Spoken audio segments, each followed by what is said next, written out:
श्री कृष्ण विद्यार्थी मित्रों, अद्वैत educational hub channel में आप सब विद्यार्थी मित्रों स्वागत और आप सबने मारा जय श्री कृष्ण। मित्रों, समाजशास्त्र विषय धोरण 12 में આપણે જે પહેલું ચેપ્ટર ભણીએ છીએ એ ચેપ્ટરનો છેલ્લો મુદ્દો આપણે ભણતા હતા। આગળના વિડીયોઝમાં આપણે રાષ્ટ્રીય એકતા અને વસ્તી એની વાત કરી। રાષ્ટ્રીય એકતા એટલે શું એની જુદા જુદા સમાજશાસ્ત્રીઓના મતે આપણે चर्चा करी थी। एमां जवाहरलाल नेहरूले कह्युं कि भाई राष्ट्रीय एकता एक मनोवैज्ञानिक शैक्षणिक प्रक्रिया है जेना द्वारा बधा लोकोना दिलमां एकतानी भावना, समान नागरिकतानो अनुभव, राष्ट्र प्रत्ये निष्ठा अने प्रेमनी भावना विकसित थाय छे। आवी जे मनो विचारसरणी छे एने आपणे राष्ट्रीय एकता कहीए छीए। एवुं आपणे આગળના વિડિયોમાં जवाहरलाल नेहरूले आ व्याख्या आपता कही है।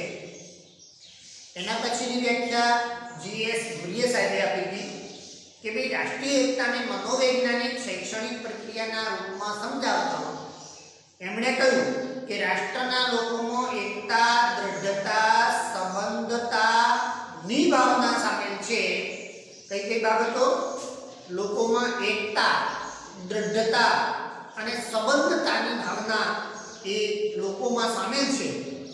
जे लोकोना हृदयमां सामान्य नागरिकनी धारणा, वफादारीनी धारणा साथे भावनानी धारणा जोडायेली छे।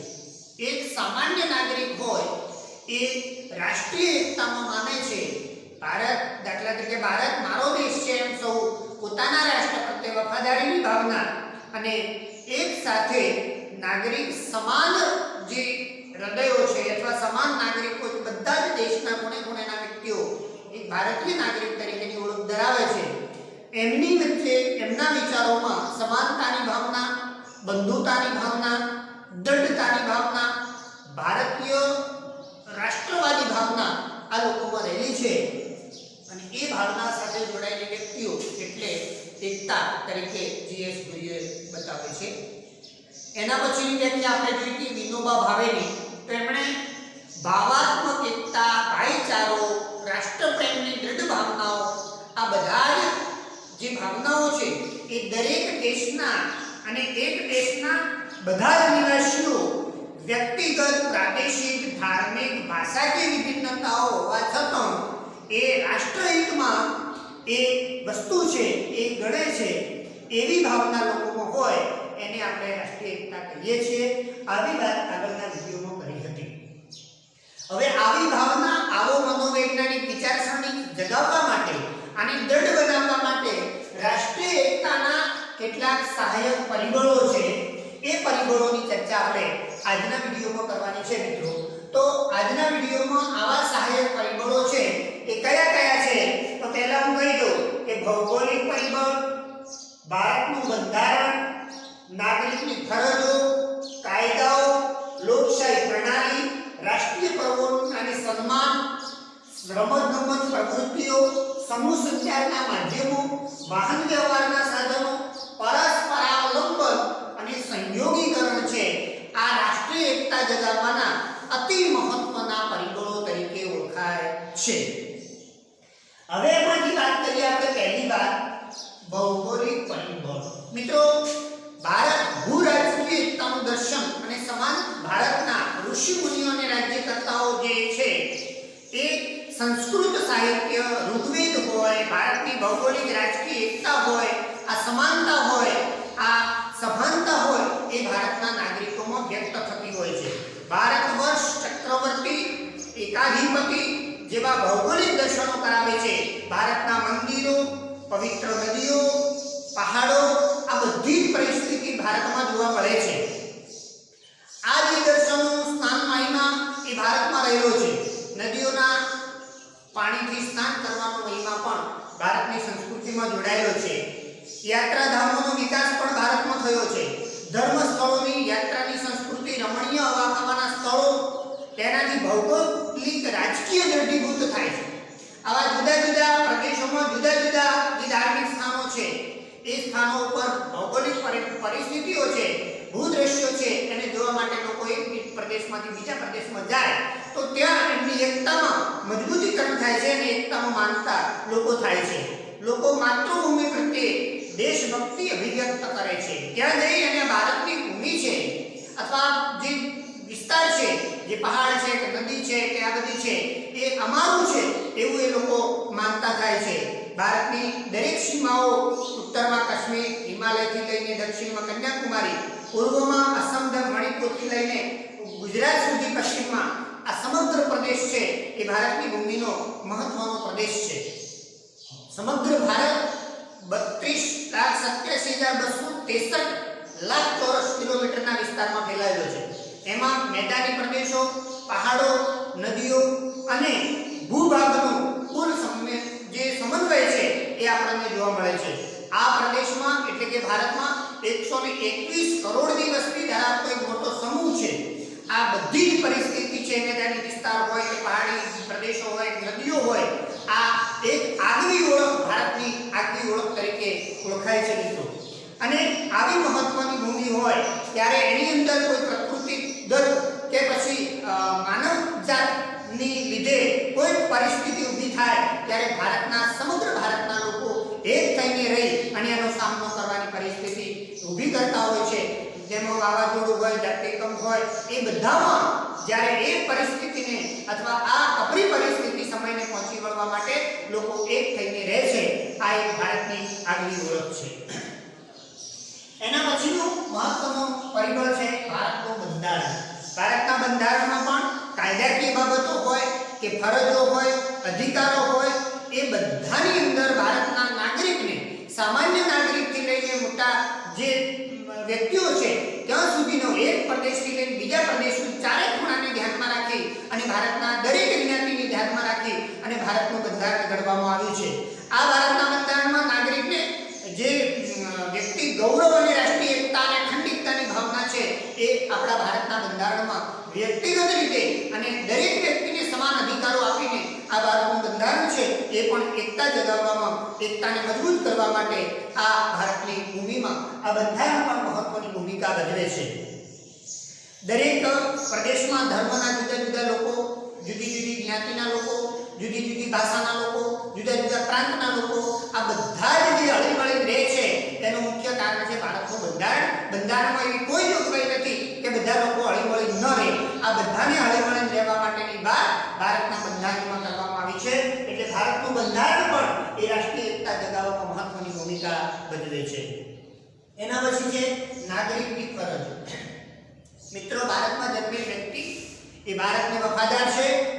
એ ભારતને વફાદાર છે એની સાથે આદર્શ સંસ્થાઓ અને રાષ્ટ્રધ્વજ અને રાષ્ટ્રગીતનો આદર પણ કરવાનો એને એક મુખ્ય ફરજ છે. એની પોતાની ફરજ છે. હું ભારતનો નાગરિક છું, મારે આ વસ્તુઓની, મારે આ પ્રદેશ તરફની લાગણી છે, વફાદારી છે, એ મારે નિભાવવી પડે. આવી વાત ભારતના નાગરિકે પોતાના જે ફરજો છે એ ફરજો અદા કરવામાં કહેલી છે. ભારતનું સાર્વભૌમત્વ, એકતા, અખંડિતતાનું સંવર્ધન કરવું એ ભારતના નાગરિકની મુખ્ય ફરજો છે. આવી ભારતના નાગરિકની કેટલીક ફરજો છે એ ફરજો પોતે પાળવી પડે.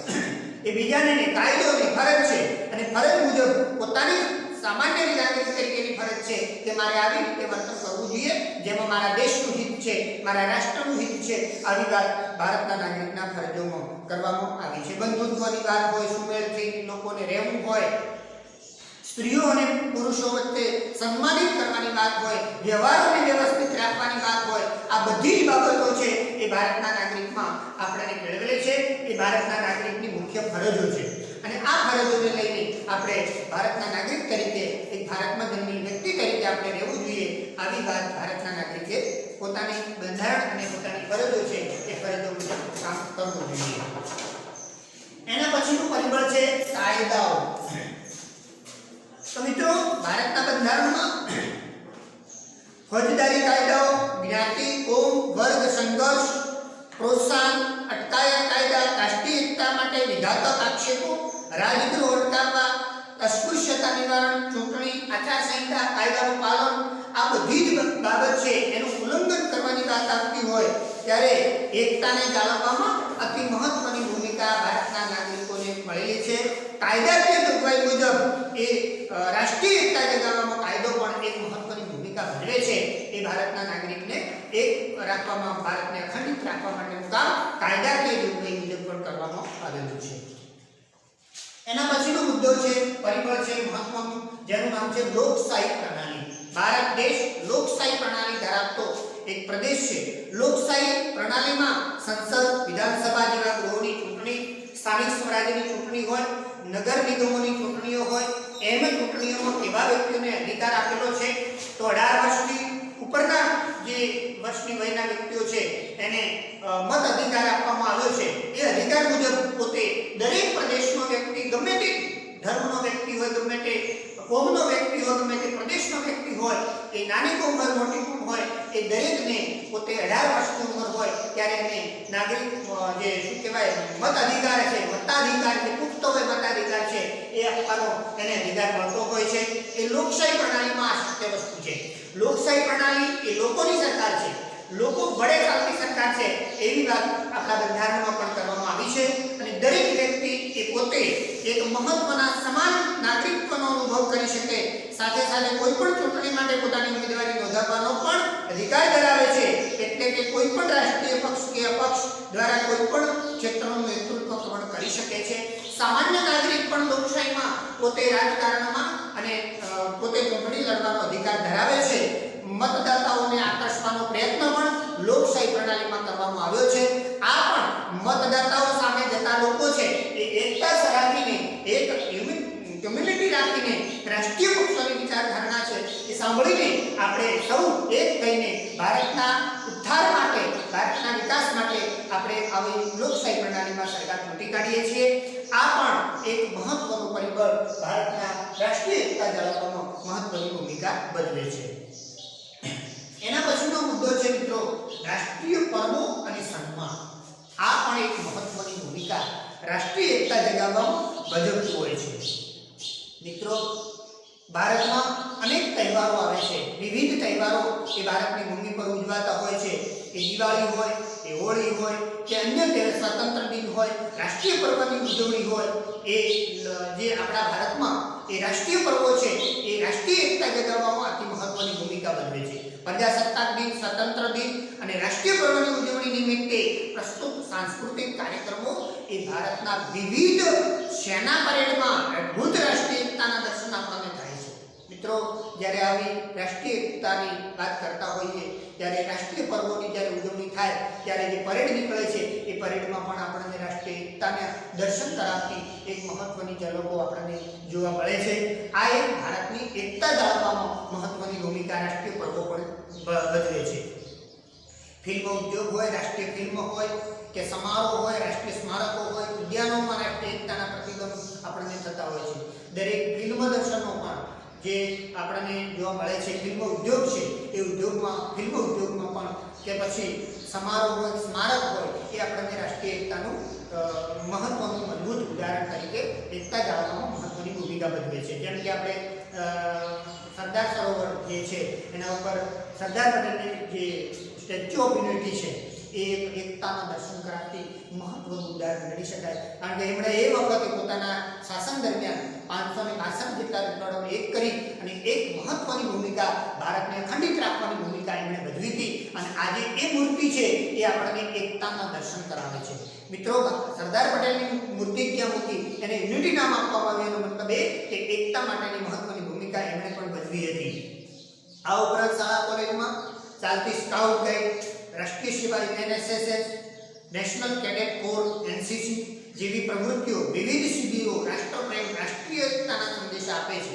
તેવી રીતે ભારત રત્ન, પદ્મશ્રી, પદ્મ વિભૂષણ જેવા નાગરિક એવોર્ડો, રાજીવ ગાંધી ખેલ રત્ન, દ્રોણાચાર્ય, અર્જુન, ધ્યાનચંદ જેવા રમતગમત એવોર્ડ, પરમવીર ચક્ર, મહાવીર ચક્ર, વીર ચક્ર, અશોક ચક્ર, કીર્તિ ચક્ર, શૌર્ય ચક્ર જેવા ભારતીય સેનાના એવોર્ડ, બહાદુરી, સાહિત્યિક વિવિધ સર્વોચ્ચ એવોર્ડ પણ દેશની સેવા બદલ આપવામાં આવે છે। મિત્રો યાદ રાખજો કે કયા કયા એવોર્ડ આપણને કઈ કઈ બાબતોમાં આપવામાં આવે છે। તો એમાં પહેલી વાત કરી ભારત રત્ન, પદ્મશ્રી, પદ્મભૂષણ, પદ્મવિભૂષણ જેવા નાગરિક એવોર્ડ છે। ભારતના સર્વોચ્ચ નાગરિકને સન્માન કરવા માટે આ એવોર્ડથી નવાજવામાં આવે છે। રાજીવ ગાંધી, ખેલ રત્ન, દ્રોણાચાર્ય, અર્જુન અને ધ્યાનચંદ જેવા રમતગમત ક્ષેત્રમાં જે નાગરિકો, જે વ્યક્તિઓ અલાયદી સિદ્ધિ પ્રાપ્ત કરે એમને આ એવોર્ડ આપવામાં આવે છે। પરમવીર ચક્ર, મહાવીર ચક્ર, વીર ચક્ર, અશોક ચક્ર, કીર્તિ ચક્ર, શૌર્ય ચક્ર જેવા ભારતીય સેનાના એવોર્ડ, બહાદુરી, સાહિત્યિક વિવિધ પ્રકારના સર્વોચ્ચ એવોર્ડ પણ દેશની સેવા બદલ આપવામાં આવે છે। આવી મહત્વની આવી પ્રવૃત્તિઓ કરીને ભારતના નાગરિકો એકતામાં દર્શન કરે એવી બાબત આ સન્માન અને રાષ્ટ્રીય એવોર્ડમાં પણ પર્વોની બાબતમાં પણ આપણને એકતાના દર્શન થાય છે। માટે આ પરિબળ પણ એક મહત્વની ભૂમિકા એકતામાં માને છે, એકતાને બાંધવા માટે। એના પછીની છે મુદ્દો મહત્વનો પરિબળ છે રમત-ગમત પ્રવૃત્તિઓ। તો મિત્રો રમત-ગમતની પ્રવૃત્તિઓ cricket, hockey, volleyball, tennis, badminton, kabaddi જેવી ભારતમાં પ્રતિનિધિત્વ કરે તેવી ખેલાડી ભાષા, પ્રદેશ, કોમથી પર રહીને ભારતનું પ્રતિનિધિત્વ કરે છે। એમાં કોઈ ભાષાનો વ્યક્તિ જ કબડ્ડી રમી શકે, કોઈ ભાષાનો, કોઈ ધર્મનો વ્યક્તિ જ ક્રિકેટ રમી શકે, આવું હોતું નથી। એ દરેક ધર્મનો વ્યક્તિ એનો ખેલાડી બની અને રાષ્ટ્રનું નામ રોશન થાય તેવી પ્રવૃત્તિ એટલે ખેલ જગતની પ્રવૃત્તિ છે। એમાં પણ એક એકતાના દર્શન થાય એવી વાત, આપણે દરેક ધર્મના વ્યક્તિઓ છે એ એના ખેલાડીઓ હોઈ શકે અને એ પોતે ભારતનો નાગરિક છે એમ માનીને વિદેશમાં જઈને કે પછી અન્ય પ્રવૃત્તિ પોતાના ખેલ જે દેવી છે એ બતાવતો હોય છે। તો આ એક મહત્વની ભૂમિકા ભજવે છે। રમતગમત જગત પણ રાષ્ટ્રીય એકતાને, આંતરરાષ્ટ્રીય યુનિવર્સિટી ખેલકૂદ, વિવિધ ટીમ રમતો, ખેલ મહાકુંભ, વિવિધ રમતોમાં ભારતીય હોવાની ખેલદિલી ભાવના આપણામાં પ્રગટ થાય છે। જુદા જુદા પ્રસંગો કરીને, જુદી જુદી પ્રવૃત્તિઓ કરીને ખેલ જગતના જે જુદા જુદા કાર્યક્રમો છે એમાં ભાગ લઈને એ ખેલદિલીની ભાવના છે, ભારતના નાગરિક તરીકેની ભાવના છે એ એમાં વ્યક્ત થાય છે। આ પણ એકતાના દર્શન માટે એક મહત્વની ભૂમિકા ભજવે છે। ભારત વિજયની ખુશી મનાવે છે। આમ વિવિધ રમતો પણ ભારતની એકતાના દર્શન કરાવે છે। એના પછીનો છે સમૂહ સંચારના માધ્યમો। સમૂહ સંચારના માધ્યમો એકતાના કઈ રીતે મહત્વનું પરિબળ છે? તો સમૂહ સંચારના માધ્યમો જેવા કે વર્તમાનપત્રો, રેડિયો, ટેલિવિઝન, કમ્પ્યુટર, સેલફોન રાષ્ટ્રીય એકતા સર્જવામાં એક મહત્વની ભૂમિકા ભજવી રહ્યા છે। ત્યારે ટેલિવિઝન કોમી એકતા, સર્વધર્મ સમભાવ, દેશભક્તિ વગેરે લક્ષ્યમાં લઈને ધારાવાહિક ફિલ્મો, સમૂહ ગાન, સમૂહ નૃત્ય વગેરેના કાર્યક્રમો, સ્વાતંત્ર્ય દિન, ગણતંત્ર દિન ઉજવણીના વિવિધ કાર્યક્રમો નાગરિકોના રાષ્ટ્રપ્રેમની પ્રેરક ભૂખ આપે છે। આતંકવાદ, કોમવાદ, જ્ઞાતિવાદ, ભાષાવાદ, પ્રદેશવાદ, નક્સલવાદ જેવી અન્ય સમસ્યાઓ ધારાવાહિક ફિલ્મો છે એ પણ આ કાર્યક્રમમાં વળી લઈને એ દરેક નાગરિકને ધ્યાનમાં રાખીને, દરેક ધર્મના લોકોને ધ્યાનમાં રાખી અને આવી પ્રવૃત્તિઓ છે એ આ સમૂહ સંચારના માધ્યમો કરતા હોય છે અને એના લીધે એકતા છે એ એકતા જળવાઈ રહેતી હોય છે। માટે ભારતીય એકતામાં, રાષ્ટ્રીય એકતામાં આ પણ એક મહત્વની ભૂમિકા સમૂહ સંચારના માધ્યમો પણ ભજવે છે। એના પછીનો મુદ્દો છે વાહન વ્યવહારના સાધનો। તો મિત્રો વાહન વ્યવહારના સાધનો પણ એક મહત્વની ભૂમિકા રાષ્ટ્રીય એકતા જાળવવામાં પોતાની ભૂમિકા ભજવે છે। આ સાધનોને લીધે પ્રાદેશિક વૈવિધ્ય ધરાવતા લોકો વચ્ચેનું આદાન પ્રદાન શક્ય બન્યું છે। વાહન વ્યવહારનું સાધન છે એ એક સાધન બીજા પ્રદેશમાં જાય અને બીજું સાધન આના પ્રદેશમાં આવે ત્યારે આપણને ખબર પડે કે આ કેરળ અને કન્યાકુમારી અને આ ગુજરાત છે અને આ પશ્ચિમ બંગાળ છે, આ લોકો આવા છે અને આ લોકો આવા છે, એમની સાથે કઈ રીતે આ ભારતના જ લોકો છે અને આપણા ભારતીય દેશના લોકો છે એવી મહત્વની ભૂમિકા એકબીજાનું આદાન પ્રદાન છે એ વાહન વ્યવહારના લીધે શક્ય બને છે। આ તો મહત્વની ભૂમિકા વાહન વ્યવહારની પણ રહેલી છે। તેનાથી એક જ રાષ્ટ્રના નાગરિક હોવાની દ્રઢ ભાવના ઊભી થાય છે।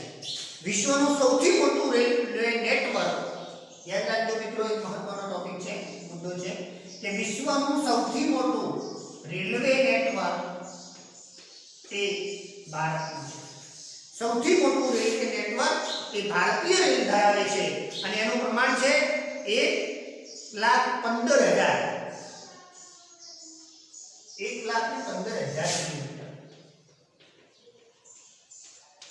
કિલોમીટર જેટલું આ નેટવર્ક છે મિત્રો રેલવેની બાબતમાં આટલું મોટું જાળું પથરાયેલું ભારતના જુદા જુદા પ્રદેશોને યુનિટીમાં રાખવાનું કામ એક લોકોને એક પ્રદેશના લોકોને બીજા પ્રદેશમાં લઈ જવાનું કામ આદાન પ્રદાન કરવાનું કામ ભારતીય રેલવે કરે છે એટલે વિશ્વનું સૌથી મોટું રેલવે નેટવર્ક 1,15,000 કિલોમીટર ધરાવતું ભારતીય રેલવે નેટવર્ક ગણાય છે દરરોજના આ જે રેલવે નેટવર્ક છે એના વડે દરરોજના 2.3 કરોડ લોકો કેટલા 2.3 કરોડ લોકો છે એ અવરજવર કરે છે એક પ્રદેશમાંથી બીજા પ્રદેશમાં મુસાફરી કરે છે જે ભારતના બધા રાજ્યો અને પ્રદેશોને જોડતા હોય છે આ એક બીજા પ્રદેશને જોડવાનું કામ રેલવે કરે છે અને તેના દ્વારા આવા નાગરિકો છે એના ઉપરાંત વિમાની સેવા હોય ભારતના મોટા નગરોને જોડતી મહત્વની વાહન વ્યવહાર શક્ય બન્યો છે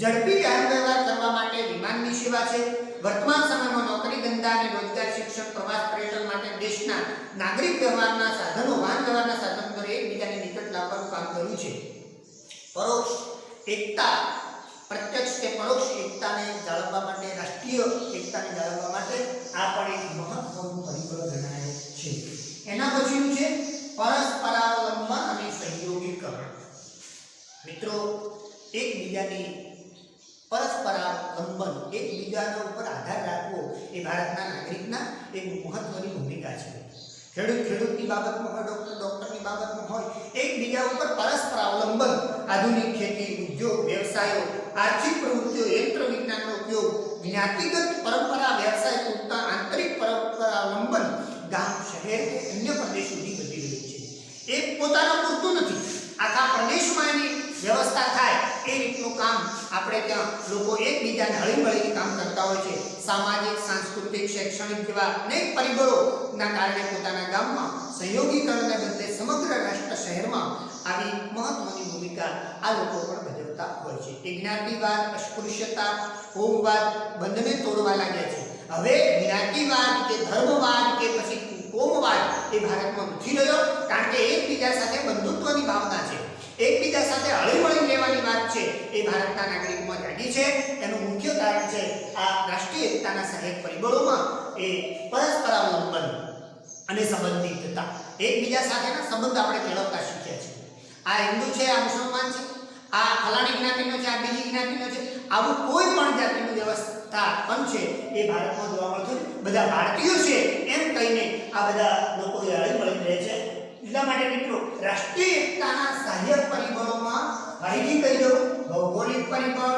ભારતનું બંધારણ નાગરિકની મૂળભૂત ફરજો કાયદાઓ લોકશાહી પ્રણાલી રાષ્ટ્રીય પર્વો અને સન્માન રમતગમત અને પ્રવૃત્તિઓ સમૂહ સંચારના માધ્યમો વાહન વ્યવહારના સાધનો પરસ્પરાવલંબન અને સહયોગીકરણ આ મુદ્દાઓ છે એ મુદ્દા રાષ્ટ્રીય એકતા જાળવવામાં અતિ મહત્વની ભૂમિકા ભજવે છે હવે મિત્રો ગૃહ કાર્ય તમને આપી દઉં આજનું ગૃહ કાર્ય છે એ તમારે લખી અને મારા WhatsApp નંબર ઉપર મૂકી દેવાનું છે દરેક વિદ્યાર્થીઓને ખાસ વિનંતી કે જે મુદ્દા જે વિડિયો આપણે થયા પાઠના પહેલા પાઠના એ વિડિયોઝમાં દરેક વિદ્યાર્થી ધોરણ 12 માં ભણતા દરેક વિદ્યાર્થીએ પોતાનું હોમવર્ક મારા WhatsApp નંબર ઉપર હજુ સુધી એક પણ હોમવર્ક આવ્યું નથી માટે ખાસ મારી વિનંતી આપી કે દરેક વિદ્યાર્થી આ વિડિયો જોઈ દરેક સમજી અને જે પણ હોમવર્ક અગાઉ આપ્યું છે એ અને આજનું હોમવર્ક પણ મને WhatsApp નંબર મારા WhatsApp નંબર ઉપર લખીને મોકલી દે હું જોઈ તપાસી અને તમને પાછો રિપ્લાય આપવાનો પ્રયત્ન કરીશ તો મિત્રો ખાસ મારી નમ્ર વિનંતી કે આપ સૌ મારું જે હોમવર્ક છે જે આ સમાજશાસ્ત્રના વિષય 12 ના ધોરણનું એનું હોમવર્ક આપ મૂકશો મારો WhatsApp નંબર 8346400295 લખી દો બધા અને બધા ખબર જ છે બરાબર દરેક વિદ્યાર્થીએ ફરજિયાત હોમવર્ક મૂકવાનું છે અને મૂકશે એવું મને આશા છે આજનું હોમવર્ક તમને હું આપી દઉં એ હોમવર્કમાં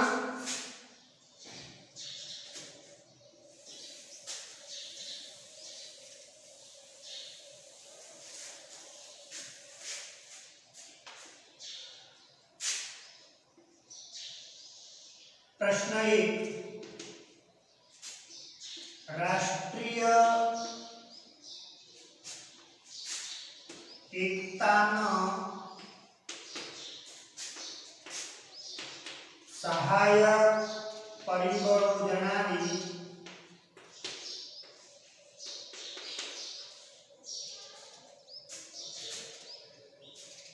ભૌગોલિક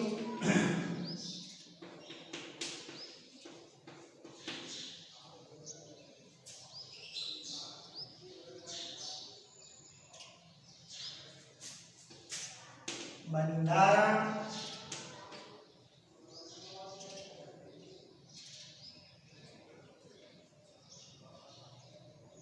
અને રાષ્ટ્રીય સન્માન વિશે વિસ્તૃત માહિતી લખો.